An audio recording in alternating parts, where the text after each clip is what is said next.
as a young male who clearly looked Arab, um, you know, there were some interesting moments, basically, where you are judged to be what people assume you to be, because of the news, because of what happened. So I knew at that point, I'm not going to get away with this. I'm going to have to deal with my origins. What does it mean to me? How is it wrapped up to my identity? Do I have to take responsibility for everything that's happening on the news? Welcome to One in Tribe. I am your host, Julie Fidalgo, and today's guest is Mustafa Al-Rawi. Mustafa is an Iraqi British writer, broadcaster, and journalist. He has written novels, hosted podcasts, and worked as a journalist in the Middle East for the past 21 years. He currently resides in Abu Dhabi, which is right there on the map. Welcome, Mustafa. Thanks, Julie. It's lovely to be with you on the One Tribe podcast, and very well done with your finger there, getting Abu Dhabi spot on. Th- Thank Very, you. Thank you. I was impressed. Mustafa, I always like to start at the very beginning. So, as you said, I'm Iraqi British, as in, and how did I end up being Iraqi British? So, born in Baghdad to Iraqi parents, but then when I was a year old, went to London, and I grew up in London. I was in London until I was 25, 26. But then to go backwards, sort of, where's my family from? So my father's side is from a region in Iraq called Anbar, which is in the west, sort of near the border with Syria and Saudi, and in a town called Rawa. That's where my father's father is from. My father's mother is actually from Damascus, so there's a bit of Syrian. And my mother's parents are from a town sort of on the other side near the border with Iran called Khanaqin. But everybody went to Baghdad. So, I count myself as somebody who's Iraqi from Baghdad, essentially. Okay, great. And when we first spoke, you briefly told me about your grandfather's story, which is quite fascinating. I'd love for you to share that with our audience. Yeah, thank you for mentioning that. So, my father's father, Abdul Jabbar Al-Rawi, who's my grandfather, was living in, as I said, in Rawa at the time of the Ottoman Empire, when Iraq was not a country.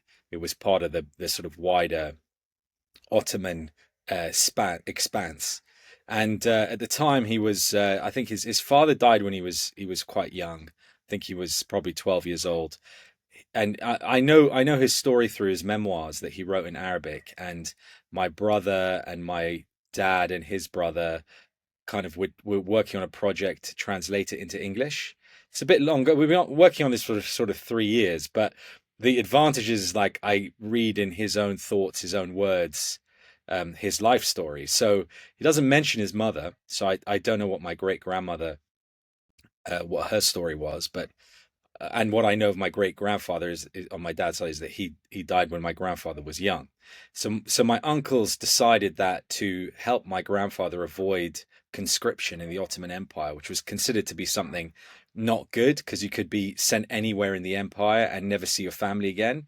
They convinced a judge that he was actually older than what he was. They said his birth date was wrong, and so they made him old enough that he'd go to teacher training college in Baghdad. And while he was at teacher training college, the First World War broke out, and the Ottoman Empire declared war against the British and the French, and the Italian against the Allies, joined the German side, the German and the Austro-Hungarian Empire. And so the Ottomans conscripted everyone, including my grandfather. And because his official birth date now made him old enough to join the army, he ended up becoming an officer, and he was actually a teenager. I think he was probably around 17 years old when he went to the front lines at the Battle of Kut against the British. And first night in the trenches, leading his men on an attack, he was shot, wounded in the arm. And I remember when I was young, he would, like, sit me on his knee, and I'd ask him about it, and he'd, like, roll his sleeve up and show me the scar from the bullet wound. And I used to be fascinated by this whole thing. And then he survived the First World War, thankfully. And during that time, the the Arab revolt happened against the Ottomans because they were promised independence by the British. So he joined the Arab revolt under Prince Faisal, and that was the one made famous by Lawrence of Arabia, the Lawrence of Arabia movie. And the funny thing is, my grandfather mentions Lawrence of Arabia once in his memoirs, and he kind of gives him short change. He's like, well, he knew the Bedouin culture, he dressed like the Bedouins, and that's it. He doesn't say anything else about him. And my grandfather was very matter of fact anyway. He wouldn't be swayed by any sort of romantic notions of anything. So I find that as a quite a funny counterpoint to a lot of the legend around Lawrence of Arabia, and a lot of the legends that have kind of taken root about this region in the West, and to kind of say there are lots of perspectives about history and what's happened, not least from those who were in the region and lived it and were indigenous to the region. So I kind of have explored my roots many different ways, and one of them has been most recently through my grandfather's memoirs. So he was alive. You met him because Yeah. obviously he showed you the bullets. And when did he write this memoir? So he wrote this memoir before he died in like 1988. I think I was 12 years old, and he wrote his memoirs before he died. And my oldest uncle was given kind of custodian of the memoirs and was kind of said, you know, edit them, take out anything you want, don't add anything in. And so we took that as being a blessing to translate them into English. And he had a fascinating life because after Iraq got its independence from the British in the 30s, 1930s, he then was chief of police of Iraq. He was then a minister as well under the king. And then in 1958, with the coup, when the monarchy was overthrown, the king at the time, King Faisal II, was killed. I think my grandfather had to withdraw from sort of frontline politics. But then, there was 30 more years, more than 30 years before he left. He left in kind of the late 80s. Like many Iraqis, things got progressively worse. But my father was kind of saw the writing on the wall quite early. In 77, he was working for the Ministry of Industry, I think. And he realized that kind of the notion of Iraq as a country of like service was disintegrating under the Ba'athist party rule. And he saw that very soon, if you weren't with them, you would be like against them. So he applied to leave the country, because if you worked for the government, you couldn't just leave whenever you wanted. You had to get permission. And he said he wanted to go to Manchester University to do a master's in engineering. His undergrad was in engineering. So like this ruse, he went all the way to the point of registering at the University of Manchester. I don't think he attended a class, because I later on found his student ID from that. So he had to like really convince the government that he was going to study and he was going to come back after a couple of years. But basically he had no intention to. And my mother and myself, when I was a year old, we went with him to London. And I'm forever grateful to my father, because it's not easy to leave. And it's not easy to leave your home. It's not easy to leave your country. As we've seen in the last sort of 20 years in particular, sometimes people don't leave till it's too late. And he left really early and gave me and my brother and sister a chance at a very normal life that we wouldn't have had. And I don't know how he knew, because even in 77, no one knew how bad Saddam would be. He was only vice president. Things only became truly bad a few years later, but he could sense it. And he had the kind of, I guess, wisdom to say, let's go now, when it's under our own steam and we're not forced to be. But it always stays with me, because we've seen so many examples of refugees in recent years. The war in Syria, of course, with Palestinians. Many people have that situation. Why couldn't it have been me and my family? It really could have been. And we're just lucky that the timing was good, that my dad had the foresight, that we had the means to leave. But not everyone's in that position. So I think it's easy to kind of say, well, that's not me. But the truth is, any of us anywhere in the world could be refugees, economic, from war, you name it. And it just we're lucky. And a lot of my friends agree with this, by the way. They see that I guess the sliding doors in their own lives, that it could have easily been them that was in the position now. And he left his entire family in terms of extended family, parents, siblings. Yeah, he had a brother in London, which helped. He had a brother in America as well. So, and at that point, there was a hope that maybe you could visit at some point in the future, although he wasn't realistic about it, given how he was leaving. But I do remember my mother did go back once. Um, I think it was at the very early days of the war with Iran, and then neither of my parents have ever been back since. So my dad left in 77, hasn't been back, and my mother maybe went back once since then. And really, the country called Iraq that they knew was probably gone before they even left. And the stories they tell me about the country they grew up in has no bearing to what exists now. And I think it also points to the fact that a country is many different things depending on the people experiencing it and the way they feel. You mentioned Saddam. I've heard conflicting things that some people liked him, others did not. What was the sentiment of the people? Yeah, it's a really good question. It's a really complex question. Um, there is no doubt in my mind, Saddam and his regime is one of the most brutal and oppressive regimes in modern times. Um, and there's a lot of politics, so I'll address those points, but I'll give you kind of and I think some of I think to take a step back, I think part of the problem about discussing the history of our region is sometimes it can fall onto hypotheticals or principles. But whenever we kind of really drill down to people and real stories, I think everybody really is on the same page. And so from I made the example that my father left in 77 to give you an idea of what the alternative could have been. I was in his study a couple of years ago and I came across a book. And my dad tells me nothing, by the way, nothing. I get stories from my uncles or from other people. Accidentally, he tells me something. It's just not in his nature to kind of sit there and tell me stories, unfortunately. Um, so I was in his study. I can't remember what I was doing. And I was looking at his bookshelf and I found a book. And the book related to one of his friends, who he knew at the time in Iraq, worked in one of the other ministries, I think the Ministry of Oil. And it turned out that he had been executed. And the book was a memoir, I think, by his wife, his English wife, or his son. I can't remember exactly what. And then I kind of asked my dad about this. I said, is this true? He's like, yeah, it's true. He was executed by Saddam's regime. And then my dad told me that pretty much all of his friends that stayed in Iraq were executed. And like I said, it was because if you weren't fully with them, then you were against them.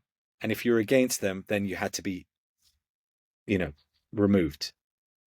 And that was the nature of it. The oppression was um, real, and it was worse depending on what kind of person you were, where you were in society. Yes, there were wealthy people who, to some extent, were protected, um, but we saw, especially after 91, how badly the Shia were treated, the Kurds, who've always wanted independence, but they were, brutally put down. We have the examples of chemical attacks. So, the pain inflicted on the Iraqi people by the regime of Saddam Hussein, the Ba'athist regime. I mean, this is just the tip of the iceberg. So that was the reality. Now, Saddam was also really good at kind of winning friends that weren't in his country. He was famously very supportive of other countries. He spent a lot of money to win support. It's smart. It's what he did. And he spent money bringing people to Iraq for them to study. He did in his own way change lives too. It's not black and white. They also say he was the world's greatest vice president who became the world's worst president. That's what they say about him as well. Um, and for a long time, he's also seen as a strong man, as somebody who stood up for his country. A lot of people still think that because of his iron rule, that some Iraqis had it better. And look, I went to Iraq in 2003, so my experience is limited to that time I was there and the people I spoke to. And one Iraqi I became quite friendly with, I worked with as a journalist in Iraq. He said to me, he said, the regime was like having a weight on your chest every single day, and you kind of got used to it. And then when the US invasion happened, I just suddenly that weight was taken off me. That didn't mean their problems ended. In fact, they had a lot of more problems to come. But that was a real thing. So, you know, what do we think of Saddam? At one time, he was the friend of the West. He fought Iran, which a lot of people were happy about. Um, People now will romanticize him because of the really crappy time that Iraq has had since the invasion. So look, everyone's going to have an opinion, but when I meet real people, and by the way, these are just a few of the people I mentioned. I don't think I've found a single person that's had a positive experience with Saddam, despite all the things that we could kind of make an argument for anything positive about him. Not one person has said, yeah, he was fine, he was good. I don't think I met anyone. I mean, even the people who kind of profited from him were left high and dry um, in the end. I mean, he did not care about anyone else. And if you talk about his sons, they were you know, really psychotic. So, and again, horrific stories of rape, of brutality. Um, it's a sad history. And I think a lot of people make excuses. They say, well, Iraqis are tough, and that's the kind of leader they need, and that kind of thing. But I think that again, if we just focus on people and we really talk to people, then things will become clear. The fall of Saddam, you were there before, during, or after it happened?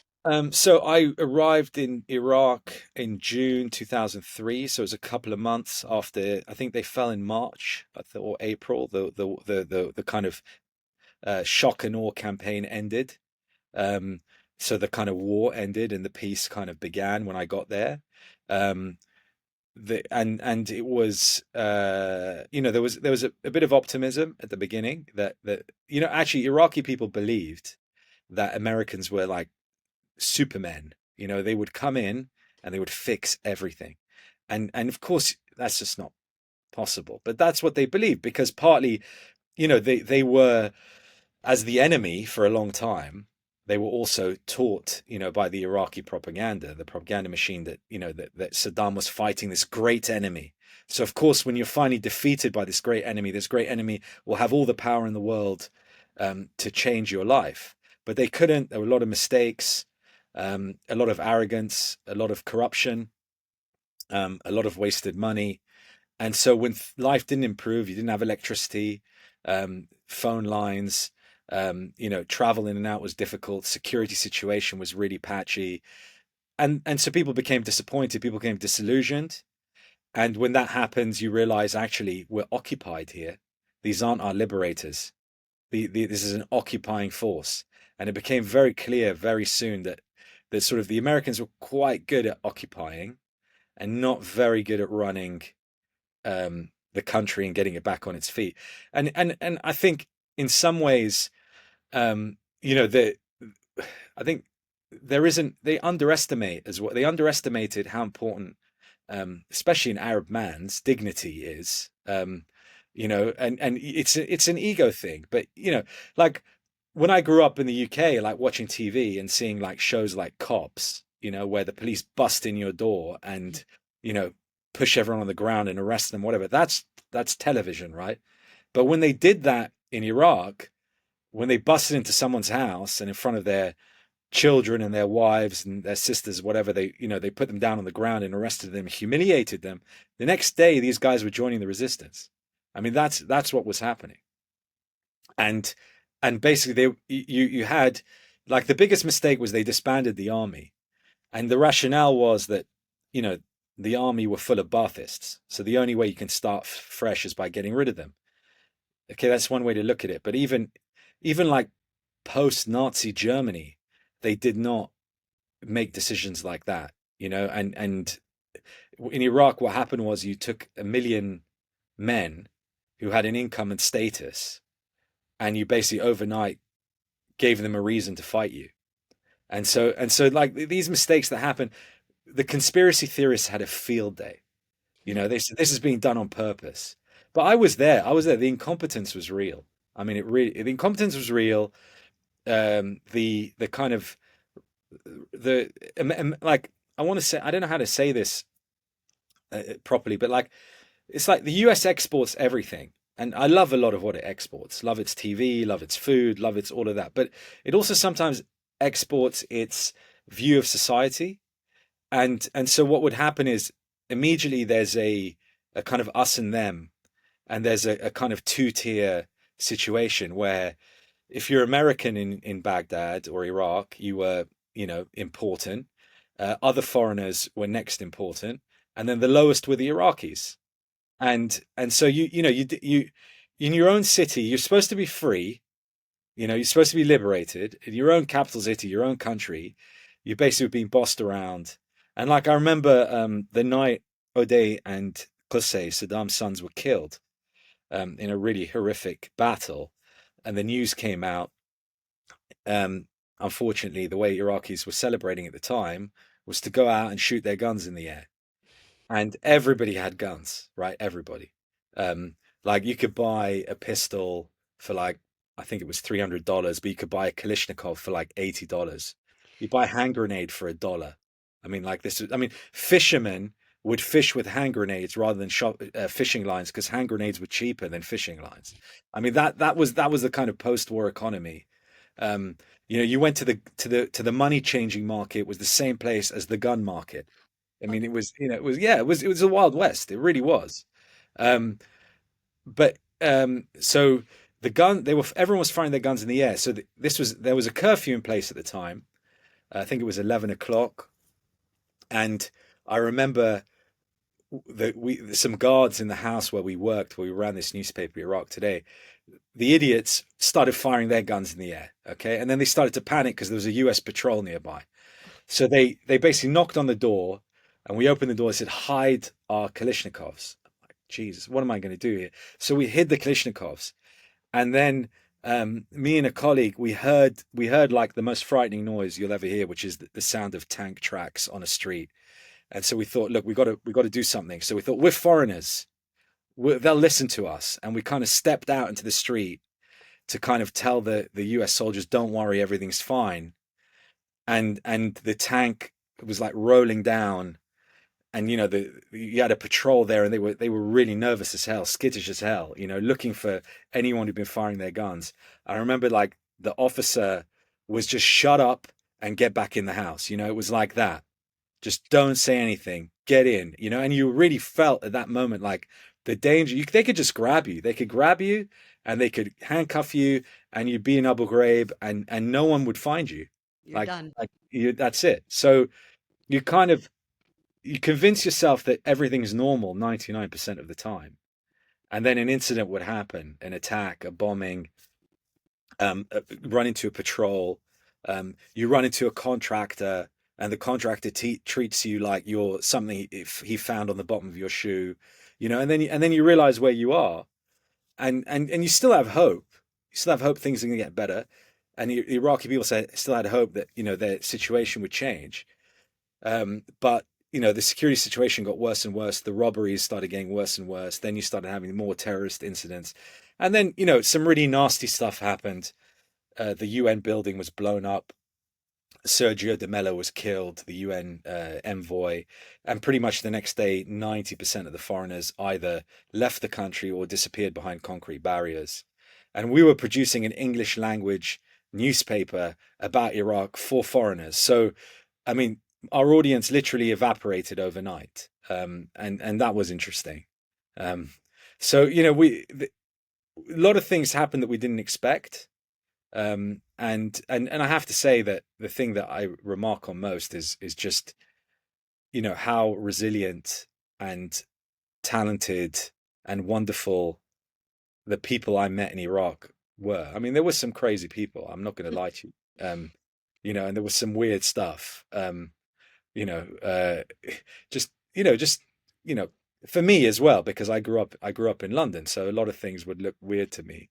Um, and a lot of the time I didn't come across fully as Iraqi. They might think I was Lebanese or you know, and they'd be surprised sometimes. My Arabic's not great, the way I looked, the way I spoke, So it was a bit of an odd situation, but it was also addictive, I have to say. Like there was an adrenaline aspect to it. It wasn't real life. It was the biggest story in the world for a time, and I was in the middle of it.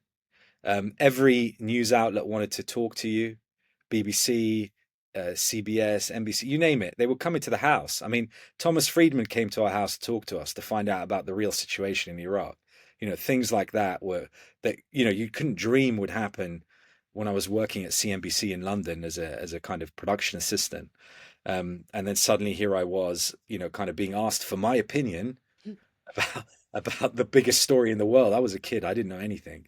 Um, And but what made you go? I mean, obviously you went on purpose to report yeah, well, all. not well. It was helpful that I could go as a journalist. That kind of got me out there and got me work. But I went because since 1 year old, I had not gone back. I didn't know my country, and I guess I kind of got to go back to my childhood a little bit. I think I don't know what it's like for everybody who grows up with a different ethnicity or a different origin in another country, but I think that there was definitely a time, particularly in adolescence, as I became a teenager, I just wanted to fully assimilate. Like I just didn't want to be different. I wanted to be like everybody else. As English as you could possibly be.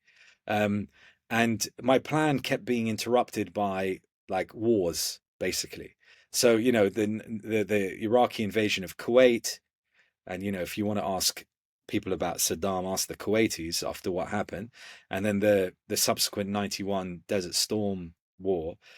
I couldn't escape, what I was, and so and it wasn't very nice because you're having to constantly I explain about Iraq to people or counter misinformation or deal with prejudice or whatever it was, or just be embarrassed. I mean, I think it doesn't take much for a teenager to be embarrassed, just embarrassed the whole time. I would have rather have been any other nationality at that time than Iraqi. I would, I have to be honest and say, it wasn't that I was ashamed of it. It just, I found it really, really, really inconvenient at that time. And then I think after that died down, again, there was a lull. And again, I convinced myself somehow that I was like everybody else. And then 9/11 happened. And that was really, there was no going back after that. Because it was really, really out of my hands, and I think this is probably a common experience. Sort of, as a young male who clearly looked Arab, um, there were some interesting moments, basically, where you are judged to be what people assume you to be, because of the news, because of what happened. So I knew at that point, I'm not going to get away with this. I'm going to have to deal with my origins. What does it mean to me? How is it wrapped up to my identity? Do I have to take responsibility for everything that's happening on the news? That's a big one too. Is like you feel a certain amount of responsibility, both good and bad, to somehow set the record straight. But is it really my responsibility? These are the questions I had to ask. But also, did I know enough as well? Did I really know enough? And I think that was part of my desire after when the Saddam's regime fell, and I knew I could go back, so to speak, safely. Um, that's why I wanted to go, and so everything else was a byproduct of that. But I became very, very curious about Iraq and my roots, very curious after 9/11, because I think I accepted there was no escaping them. Was it easy for you to go there? Like, did your father have, do you have a passport, an Iraqi passport? No, No. no. And well, I think I was one of the first people to get an actual stamp in my passport after the war. Like they weren't even stamping passports. I mean, when I went through the border, so I went by car from Jordan to Baghdad. It's about a 10-hour car journey, partly because you spend a couple of hours at the border, and at the border was making mainly American soldiers very frustrated because A, they were there in Iraq, which I don't think they expected, and B, because they didn't know the language, and um, you know, a lot of culture shock. But they were the ones manning the border basically at the time, and you just went there and they let you in. It wasn't really that hard actually, um, and in fact, people who'd gone in earlier than me, there was nothing at the border. I mean, literally, people when they were waiting on the border to cross over, and they basically not looted, they seized stuff. So people went early, and there was no one to stop them. They seized property, they seized goods, they took. I mean, it was a mafia state from like day one. And basically, if you had guards, if you had weapons, you could hold on to it. There was no government, no control, nothing. So it was, and people got very rich. I mean, it was pretty crazy times. I was relatively organized by the time I went there, but it had been a free for all for some time. And Mustafa, what's the situation of Iraq today? That's really interesting because it's definitely a lot better than it was in 2003. And I anecdotally, people I speak to who go regularly say it's fine. They go there, they really enjoy it. They go out, they do what they like. The security situation is much improved. You have to be careful. It was pretty bad a couple of years ago, when there was a lot of demonstrations against the government, and they were assassinating a lot of protesters. But right now, it's sort of a bit calm on the security front. It's not perfect, and there's always a chance of a flare up, and there's always a chance of a missile attack here and there. But I think the biggest problem is opportunity, especially for young people. I mean, the corruption's endemic, and most young people who get the university degree and are hoping to get a job with the government miss out. And then the private sector is, pretty closed. It's a lot about who you know, what your background is. It's not easy. There's not a lot of chances, and really that's the tragedy right now. Is what does the future look like in 10, 15, 20 years? Very young population, very talented population.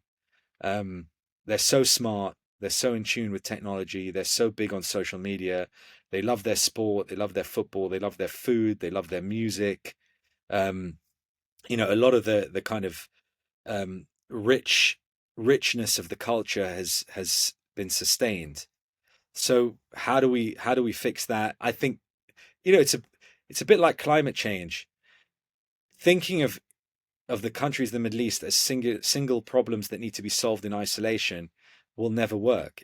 We kind of need a sort of Arab solution to the problems. In the same way that climate change affects beyond borders, so the solutions must be much wider.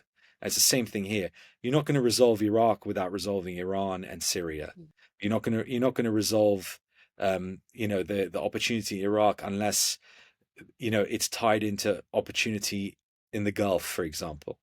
There's got to be a better system in place for kind of sharing the opportunities, and there's got to be more accountability. But again, if you expect that just to happen, willy, like, because it's the right thing to do, it's not going to happen. There has to be some incentive, top down, a combination of carrot and stick, and that needs, whatever it is, the Arab League, the UN, the Gulf countries together with Iraq and other countries. I don't know what it is, but I mean, at least now we have a chance because the regime in Syria and Lebanon has changed.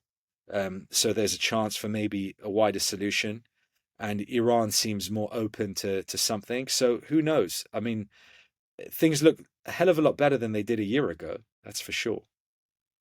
And do you plan on going back in the near future to visit?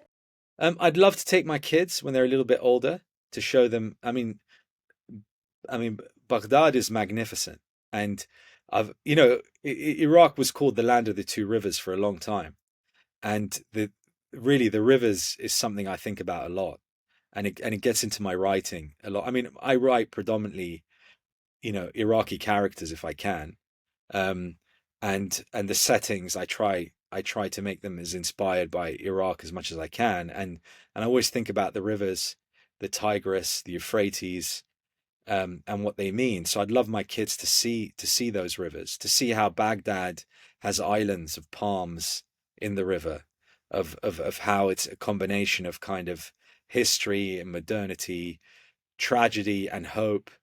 It's like for one of my novels, I looked a lot at the Mongol destruction of Baghdad in 1258. So it's what they did makes what the Americans did look like amateur hour, frankly. So they, Baghdad in 1258 had a real claim to be the greatest city in the world, essentially, like a London, a New York, a Paris, whatever. And it had been the center for commerce, culture, um, for centuries. And through a number of missteps by the Khalifa at the time, the Mongols ended up at the door. And when they when they laid siege to Baghdad, the descriptions are of sort of fire and brimstone, horror for the people living there, as you know, a rain of fire came down. And then when the Mongols finally broke through, they killed everyone. I mean, everyone. The legend has it that they threw all the books of the House of Wisdom, Dar al Hikmah, into the river Tigris, and the river ran red with blood and then black with ink, is the legend. I'm sure it's not true, but that's the story. And we don't have, and the Mongols did such a good job on Baghdad. We don't have many sources for what happened because everything was destroyed. In fact, they also went so far as to destroy the system of irrigation that had been very important to Baghdad. Agriculture was gone. I mean, people couldn't feed themselves. I mean, they laid waste to Baghdad. I mean, and that's what they did. If you were their enemy, that's what the Mongols did at the time. And and so when I read that, I kind of thought, well, Baghdad survived that, and it came back, and it will definitely survive what happened in 2003, and it will come back. And so, I would like my children to see the real place where all these things kind of happened, to get a sense of who they are. I mean, my wife is Palestinian, so they've got a lot of baggage, my kids, to carry around, in terms of being half Iraqi, half Palestinian, which I'm very happy to gift them. But I'm hoping that it will also gift them some beautiful stories. Like I said, a mix of kind of tragedy and hope. And the lesson is that you can make your own kind of future, depending on how you frame everything. All I can say is that I am sure they are resilient kids. We hope so. I mean, you wouldn't think it when you ask them to do their homework, but it's the end of the world. But yes, in their DNA, they Mm. they they can tap into that kind of that deep history. So, it's funny because um, now I really, really am so intertwined with my Iraqi roots and my Iraqi identity, but it's light. It's light. It doesn't feel heavy like it did when I was much younger. And I kind of think that probably running to something instead of running away is always the answer. Like face it, explore it, see where I mean, there's a reason. There's a reason I was born Iraqi. Um, God knows. I don't, but there's a reason, and so you kind of embrace it in a way, as uncomfortable as it might seem. There is a richness, there is a reward there, and the people, like I said, it taught me about the kind of focusing on people and not principles, I guess, not hypotheticals. Let's pivot to you living in UAE. You have been there for 21 years. You started in Dubai, right? Yes, yeah. So I remember the date, January the 6th, 2004. I landed in Dubai from I left Baghdad the day they caught Saddam Hussein, funnily enough. So my job was done, so I left. And then the I went to Amman for a bit where my parents still live. And then from Amman I was like I had a decision to make. Do I go back to London? Um, and I felt like, let me just stay in the region. I'm here now. Let me stay close to Iraq. And some friends of mine was starting a magazine in Dubai, and the media scene was blowing up in Dubai. And they were like, "Come to Dubai." And I thought, if I can do 6 months in Baghdad, I can do 6 years in Dubai, no problem. Even though I had no idea I'd never been there. And to be honest, it was such a shock after my experience of the Middle East, having been most recently Iraq post invasion, a war torn Iraq, and then suddenly going to gleaming skyscrapers, the this sort of modernity, this get up and go, this sort of land of opportunity of the UAE, and seeing Dubai, I was like, what is this? I just couldn't get my head around it for a good few days of like, and less than 2 hours away is Iraq, and that's going on. It was mad. I mean, now I understand. Now I get it. But at the time, it really was a massive shock, probably more of a shock than if I'd come straight from London. Interesting. And then what made you leave Dubai for Abu Dhabi, which is also in S- the UAE? It's just yes. it's not Dubai is the capital, correct? No, actually, Abu Dhabi is the capital. I Du- just Googled it and it said Dubai. well, I mean, first of all, never trust the internet. Secondly, you know, Dubai is kind of more well known. It definitely has a kind of a broader reputation. Although Abu Dhabi is really having a moment right now, um, and Abu Dhabi is the capital. So, kind of Dubai was the one that um, ran out of oil first, if you like, has very little oil left, and it knew that. And so it diversified its economy really, quite aggressively. So built an airline, went for tourism, at a time when people thought no one is going to want to visit here. Basically that was like the message. And actually they said, you know what?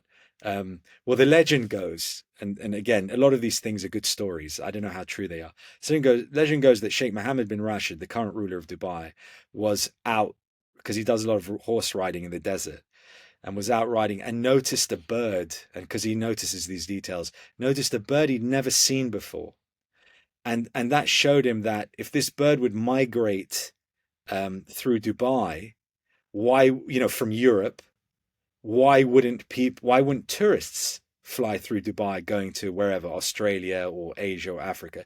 And that gave him the inspiration to start Emirates. That's the kind of legend of that.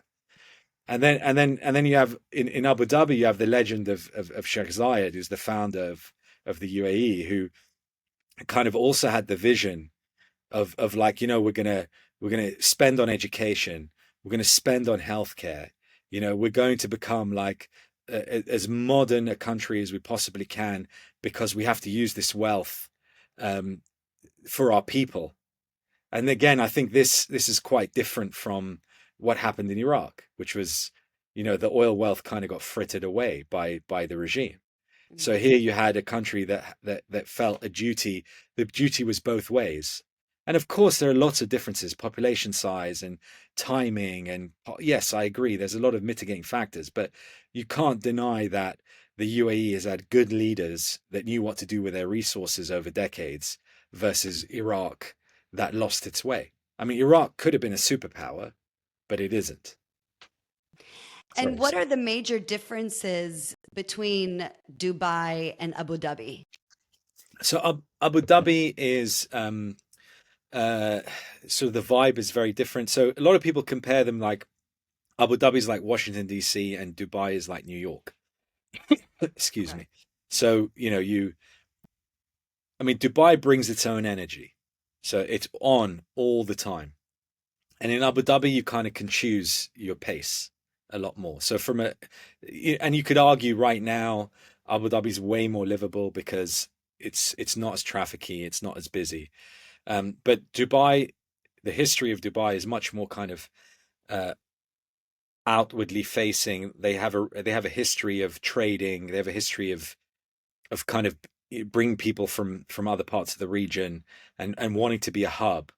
while kind of Abu Dhabi's been a bit more introspective over the years and kind of more self-contained. So, the until the 1980s, the early 1980s or the late 70s, forgive me if I don't get the dates exactly right, but I read this in one of the books by one of the Emirati historians, that they would still be doing the winter summer migration between the oasis in the desert and Abu Dhabi, which was by the sea, which was historically where they would do their pearl diving, to get the pearls. And in summer, when it got too hot, they would go to the oasis in the desert, and people would still, the infirm or the old would still die on that migration. Up until like the late 70s, it was still a tough life. Um, and so you kind of have that. They were much more kind of sort of Bedouin, I guess, for longer in Abu Dhabi than they were maybe in Dubai. But it's funny because the pace of change has been so quick. Like 100 years ago, Dubai and Abu Dhabi fought a war against each other. I mean, like that's mad when you think about it. Yeah, like in 1915 or something, like some skirmish between tribes. There was even like skirmish over borders between Abu Dhabi and Saudi until sort of whenever it was 60 years ago, 70 years ago. I mean, the acceleration from what was the Trucial States under British protection to then the UAE in 1971 to what we have now is, I mean, I think you can make the argument that Dubai and Abu Dhabi are two of the best cities on earth right now. I mean, for across a lot of metrics, and to think that's happened so quickly is quite incredible. But I think the culture, like the essence remains, which is why Dubai and Abu Dhabi are so different. So if you visit, and I hope you will do, you'll feel it, you'll see it. They both have a lot of things to recommend themselves, but some people are very Dubai people, some people are very Abu Dhabi people. And you'll rarely find those that equally love both. Like it's sort of your taste. The way that I imagine it is Dubai is a lot more international and filled with expats than Abu Dhabi. So Abu Dhabi has a larger Emirati population. So I Right. mean, the Emiratis are a minority anyway, but in Abu Dhabi they're not. So there's many more of them. So yeah, you do have more of a connection, um, sort of, visually every day of seeing more Emiratis. So that definitely changes the kind of flavor, if you like. And Dubai has always been quite sort of international, in that sense. And obviously with the airline being what it is, it helps. And then I heard, obviously, I've heard the comparison of Dubai and Vegas because of the superficiality. I imagine that Abu Dhabi is not as superficial, or is So that just an idea in my head? no, I think Abu Dhabi is slightly. I think the way they built it is slightly different. So Abu Dhabi is a series of islands. So Abu Dhabi, main island of Abu Dhabi city, and there's Abu Dhabi Emirate, and you've got like cities like Al Ain that are in the Emirate, and it's the biggest landmass in the UAE. But the Abu Dhabi island, the main one, is kind of old school, so it hasn't changed that much. And you kind of get that sort of that flavor of old Abu Dhabi. But then what they've done is on other islands like Saadiyat or Yas or Reem or Fahid or Hudayriyat, they've kind of built the more modern sort of Vegasy style, or more like actually, if you've been to Singapore, Sentosa style resort islands. While Dubai, new Dubai, because again, you've got an old Dubai, which has not changed much, but then new Dubai is sort of built, the scale is like Vegas, yes. Like absolutely. Like the resorts and hotels and buildings are absolutely massive. And you've got the light shows, and kind of the Vegas has its strip and Dubai has Sheikh Zayed Road. But I feel like, and I haven't been to Vegas in a long time, so with apologies to Vegas residents who might think otherwise, I feel like Dubai, um, people come there for many more reasons than people might go to Vegas. Got And it. so, and Dubai, as much as it's crazy, like on a day to day, like hectic, um, a lot of energy and traffic and events going on, and your friends want to go out every night, and if you're kind of an introvert, it's like the worst place. But you're going there for I think families can live there a lot better than maybe Vegas, and kind of you're not just there for a job at that time. It might have been like that in the past, but now you really are putting down roots. You've got a lot more startups, entrepreneurs, innovators. I mean, right now the big thing is that they're turning both Abu Dhabi and Dubai into like AI hubs. Like they're determined to not get left behind, to like really be at the forefront, to enable everything. So if you don't like AI, it's not the place for you either. Ugh, I'm a little freaked out by AI. It's a whole other podcast series, I I know think. there's so much I want to talk to you about, but our time is coming to an end and we didn't even talk about you and what you do. Let's touch briefly on about what you are currently doing. Yeah. So as I said, I was a journalist for a long time, and being a journalist again, sort of covering this amazing story of what's been happening, has been a real privilege. I think though, kind of, I needed to get away from frontline news. I think since the pandemic, the news cycle has become brutal. It's relentless, and we used to say in television, 3 minutes was a long time. But now I think 3 minutes is an eternity in news. Hmm. Things don't last. A good story disappears, because of how things are, and the echo chamber of social media as well doesn't help. And I was finding journalism less and less kind of rewarding in that sense. So the last couple of years I've been more on the business side, and this year in particular I've been working on sort of developing, um, you know, proper concepts, like your show, basically, similar stuff that can, tell, stories from the region by people in the region, business, sport, culture, philanthropy, and really, I think these days, the George Orwell kind of definition of journalism is like journalism is, writing what they don't want you to write. Everything else is PR. I think the lines are blurred a lot. And actually, if you really want to tell a story well and you want to reach audiences in a fragmented media landscape, you need partners. And that includes kind of a sponsor, if you like, from the beginning. You're much more likely to find success. And that's why I think that if we can find sympathetic partners, people that agree with the narratives that we're putting out from the beginning, we can create much more successful media products. And this region really needs successful media products. That's probably the one area I think we haven't kind of stormed the world in. I think they've done great in many sectors and in many things, but with the exception of maybe Jazeera, but it's kind of almost notorious, um, in some ways. There hasn't really been a kind of some enough media products coming out of this region that kind of act as a bridge. Hopefully yours will be one that acts as a bridge, from one side to another. But we need more to kind of bridge the what is essentially an imperfect understanding of the region by people in the West. I think it's starting to happen, and there's a great podcast called The Mo Show. I don't know if you've heard about it. Yes, yes, Yeah, yes. he's Saudi, and it's the first English podcast. He actually kind of inspired me to start this podcast, Yeah, it's a and good show. it is a great show.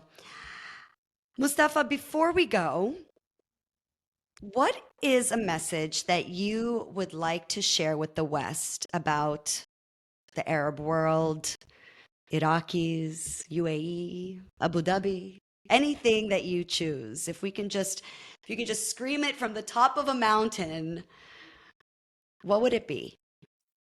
Oh, that's a big one because again, there's a lot of responsibility in that. I would say the one thing is we're more alike than you think is probably you know, I would just urge them to look at the similarities, because there are many, many, and I think we spent too long scrutinizing the differences, and ultimately, we are all people that want the same thing, and they don't have to be mutually exclusive. So that's what I would say. I would say stop stop worrying about the other, right? Stop being afraid of the other and just realize that we're just like you. Not exactly, but almost. Close enough. Yeah. Cut from the same cloth. Yes, exactly. Great. And lastly, Mustafa, if our audience wants to get in touch with you, where can they find you? That's very generous of you to ask that. Thank you. I'm on all the social media platforms in different guises, but I have a newsletter which is called Started By, which is on Beehive. So that's the if you really want to see how my mind ticks, that's the place to go. Great. So if you can after send me an email so I can Thank you. include it in the description, that would be awesome. I'd be super grateful for that. Thank you.